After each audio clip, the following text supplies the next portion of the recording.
सरदार वल्लभ भाई पटेल की दबंगाई, मोहनदास करमचंद गांधी की अहिंसा, नरसिंह मेहता की कविताएं और वीरपुर में विराजे जलाराम बप्पा की भक्ति को दोनों हाथ जोड़ करके प्रणाम करता हूं। अगर आपको इतनी तालियां बजानी है तो आप खुद पे और मुझ पे एहसान मत कीजिए। हेलो। हाँ बेटे, मैं उस गुजरात में आया हूं जिसने दुनिया को 56 इंच की परिभाषा दी है, और 56 इंची गुजरात वाले अगर ऐसी तालियां बजाएंगे तो मुझ गरीब ब्राह्मण का पता नहीं क्या होगा। आप मस्ती में रहिए, मैं कभी किसी को टेंशन नहीं देता हूं, क्योंकि कहते हैं जिसकी मस्ती जिंदा है उसकी हस्ती जिंदा है, और कुछ नालायक को देखकर लगता है कमबख्त ये जबरदस्ती जिंदा है।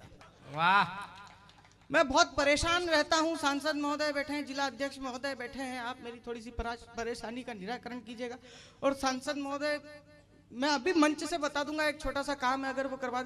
मैं पहले कुछ नहीं करता था, आराम से रहता था, तो कविता दीदी, शशिकांत भाई साहब, इन्होंने मेरे को उकसाया, बोले कुछ करना पड़ेगा, कुछ करना पड़ेगा। मैंने कहा क्या करूं? बोले तू बच्चों को पढ़ा। मैं जैसे ही बच्चों को पढ़ाने गया तो तीसरी क्लास के एक बच्चे को खड़ा करके पूछा, मैंने कहा बड़ा होके क्या करेगा? बोले सर चांद पे जाऊंगा। मैंने कहा बहुत बढ़िया। दूसरे से पूछा, मैंने कहा तू क्या करेगा? बोले कुछ नहीं। मैंने कहा ये केजरीवाल बनेगा। मैंने तुरंत उसको टोका, मैंने कहा नालायक, इससे कुछ सीख, ये बड़ा होके चांद पे जाएगा। वो तुरंत बोला, बोले ये ढंग से इसके बाप पे गया नहीं, चांद पे क्या खाक जाएगा? मैंने कहा शशिकांत जी भाई साहब की स्कीम तो खत्म।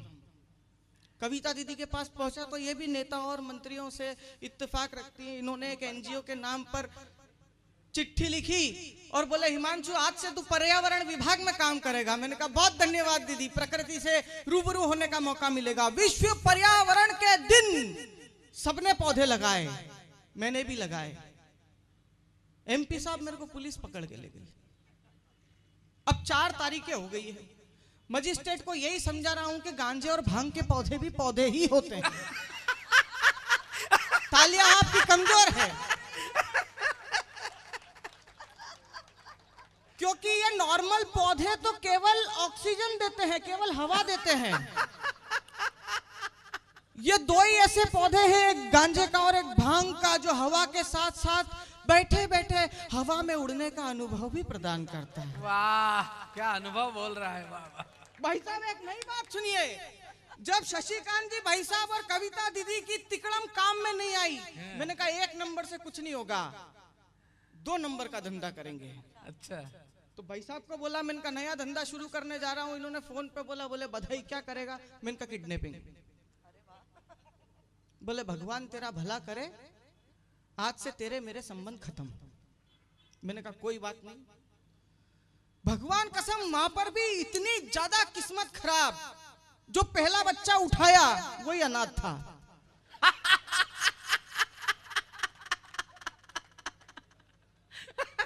मैं हकीकत बात बता रहा हूं साहब। समस्याएं कहीं भी आ जाती है। हमारे सरदार जी बैठे हुए हैं, हम सरदार जी को प्रणाम करते हैं। कविता दीदी बोल रही थी कि भीड़ बहुत कम है, तभी मेरी सरदार जी पे नजर पड़ी। एक सरदार 1.25 लाख के बराबर होता है, तो हमारे सामने 1.25 लाख लोग बैठे हुए हैं साहब। वाह। और मैं 2016 से काव्य पाठ कर रहा हूँ, स्टैंड अप कॉमेडी कर रहा हूँ। 8 चैनल पर 32 एपिसोड करे। सुष्मिता सेन से लेकर के अमिताभ बच्चन तक को कविता सुनाई, लेकिन आज तक किसी सरदार पर चुटकुला नहीं बोला। इसलिए नहीं बोला क्योंकि ये वो कौम है जो मेजर और कैप्टन बन करके भारत की सीमा पर खड़ी रहती है। वाह वाह बेटे, जिंदाबाद। तो किसी 2 कौड़ी के आतंकवादी की हिम्मत नहीं होती कि भारत माता की आंचल की तरफ आंख उठाकर देख ले। ये वो कौम है जो ट्रैक्टर और हल लेकर के खेतों में उतरती है तो देश की धरती से सोने और चांदी जैसे फसलें निकाल देती है। और यही वो कौम है, थामना अपनी तालियों को, यही वो कौम है पूरे विश्व में जहां एक भी किसी शहर में गुरुद्वारा है, उस गुरुद्वारे की जिम्मेदारी बन जाती है कि इस देश का कोई भी नागरिक भूखा नहीं सोए। सरदार जी, मैं सल्यूट करता हूं आपको। जिंदाबाद बेटे। अच्छा सरदार जी, जैसा आपने कागज पे लिख लिख के दिया था वैसा वैसा पूरा बोला है। तेरी भी कविता नहीं चली तो तेरे को गुरुद्वारे में ही रहना है बेटा। मेरा तो भाई साहब सब आपके आशीर्वाद से चल ही रहा है ना। लेकिन मैं एक बात कहना चाहता हूं आप लोगों से, राजनीति घर के बाहर करो, अंदर मत करो। क्योंकि वो जो भवानी है जिसके साथ में आपने फेरे लिए हैं, हंसने की बात नहीं है, भवानी है। मैं भगवान महाकाल की नगरी से आया हूं। जब साक्षात राजाधिराज महाराज अखंड ब्रह्मांडीपति दाता अवंतिका नाथ को चरणों के नीचे आना पड़ा, तो आपकी और हमारी ताकत नहीं है। यही मेरा दोस्त विनोद शुक्ला एक दिन आत्मनिर्भर भारत नीति से प्रेरित हो गया। मैंने कहा मेरे बाप तेरा हाथ जोड़ू, ये घर के बाहर कर, अपन सब चलेंगे राष्ट्र निर्माण करने भाजपा के साथ। बोले नहीं, राशन में लाता हूं, अनाज में लाता हूं, और 2 रोटी के लिए इस महिला का चेहरा देखना पड़े, हट। इनका क्या? बोला आज से आत्मनिर्भर, खुद बनाऊंगा, खुद खाऊंगा। घर में गया, 4 ब्रेड गरम करी, हरी चटनी के साथ खा गया। अब 3 घंटे से भाभी माथा ठोक रही है, मैंने मेहंदी घोल के रखी थी।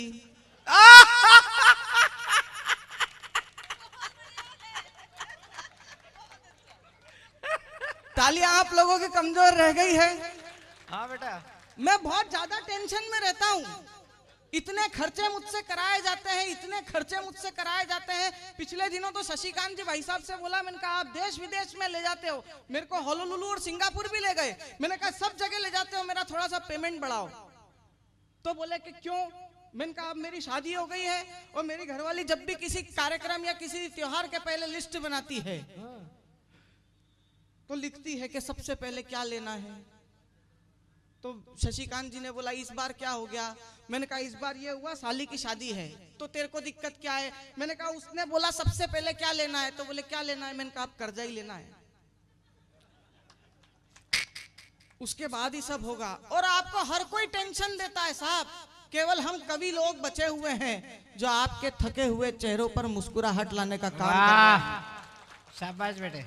और हम वो लोग हैं जिनको एक छोटा 10 साल का बच्चा और एक 85 साल का बुजुर्ग सुन सकता है।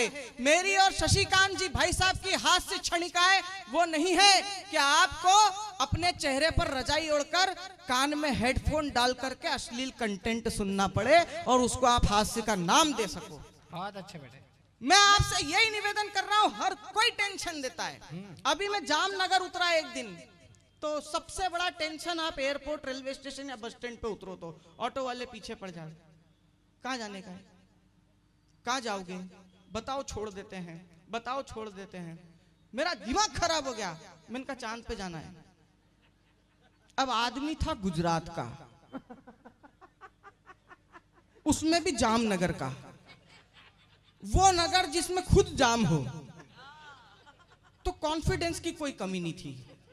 वो तुरंत बोला बेड छोड़ देता हूं। मैंने कहा पैसे कितने लेगा? बोले 1350 करोड़। मैंने कहा अभी मोदी जी ने इसरो को निर्देश दिया और ऊपर जो चंद्रयान छोड़ा वो 625 करोड़ में छोड़ दिया। आपको लगे कि उसका जवाब गुजराती का जवाब हो सकता है तो पीछे तक के लोग ताली बजाना। वो तुरंत बोला, बोले भाई साहब वहां से खाली आना पड़ता है, सवारियां नहीं मिलती है। बहुत अच्छे। स्थितियां परिस्थितियां बहुत खराब हो जाती है। आप मस्ती में रहिए, ऐसे ही हंसते मुस्कुराते रहिए, क्योंकि टेंशन कहीं भी दिया जा सकता है। और यकीन मानिएगा, अपने अंदर झांकिएगा कि हम कितने ज्यादा नकली हो गए हैं। बढ़िया बेटे। हम कितने ज्यादा नकली हो गए हैं, इसका अंदाजा लगाइएगा। शब्दों का विधान नहीं, भाषा का भी ज्ञान नहीं, अनुप्रास कहीं पे यमक लगवाते हैं। सिद्ध दृष्टि आजकल गिद्ध दृष्टि हो गई है, नेत्रों में लेंस की चमक लगवाते हैं। गरीबों की गरीबी का बनाते हैं उपहास, दिखाने को दांत में कनक लगवाते हैं। और पहले भाव पूछते हैं मीठे अमरूदों का, फिर अमरूदों पे नमक लगवाते हैं। वाह। पहली बार जब गुजरात आया तो सूरत आया, टेंशन वहीं से चालू हुआ। एक भाई मिले, चलो क्या नाश्तो करिए, चालो काई वांधो नहीं। अब वो सूरत में जो नाश्ता था, मैंने कहा आंसू छे, बोले लोचो। मैंने कहा जिस प्रदेश में नाश्ते का नाम लोचो है, मैंने कहा सही करा है हमने मोदी जी को वहां भेज के, हमने कोई गलत नहीं करा है। आइए मित्रों, दो छोटी घनाक्षरियां मैं आपके बीच में रख करके अपना स्थान लेना स्वागत बेटे। चाहूंगा। मैंने आज ही ये घनाक्षरी लिखी है। महामना अटल बिहारी वाजपेयी जी की जन्म जयंती के अवसर पर हम यहाँ पर हैं। 4 अच्छी और सच्ची पंक्तियां पढ़ना चाहूंगा और भुज वालों मुझे आपकी तालियों में महसूस करा देना कि मैं कच्छ के रण उत्सव में खड़ा हूं, क्योंकि कहते हैं कुछ कहने कुछ सुनने के मनोयोग से बैठे हैं। हम महामना अटल बिहारी वाजपेयी जी के संयोग से बैठे हैं और जितने बैठे हैं एक बार ताली बजाकर बताएं, इस भीड़ में मुर्दा लाशें नहीं, जिंदा लोग बैठे हैं।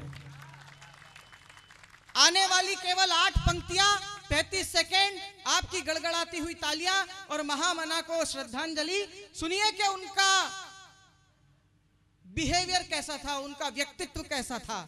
इंदिरा गांधी ने एक बार कहा था कि ये कांग्रेस का दुर्भाग्य है कि अटल बिहारी वाजपेयी जैसे नेता हमारी पार्टी में नहीं है। इससे बड़ा कॉम्प्लीमेंट कोई नहीं हो सकता। तब पढ़ना चाहता हूं, साहब के पक्ष और विपक्ष दोनों चाहते थे जिनको, हाँ संत राजनीति के वो सब पर भारी थे। भारती की आरती में तन मन किया होम, सत्य के पुजारी वह सत्य व्रतधारी थे। काजल की कोठरी से निकले बेदाग सुनो, आदमी के रूप में वो एक अवतारी थे और संसद में सिंह जैसे सदा जो दहाड़ते थे। आपके हमारे प्रिय अटल बिहारी थे, आपके हमारे प्रिय। बहुत बहुत धन्यवाद, बहुत बहुत आभार।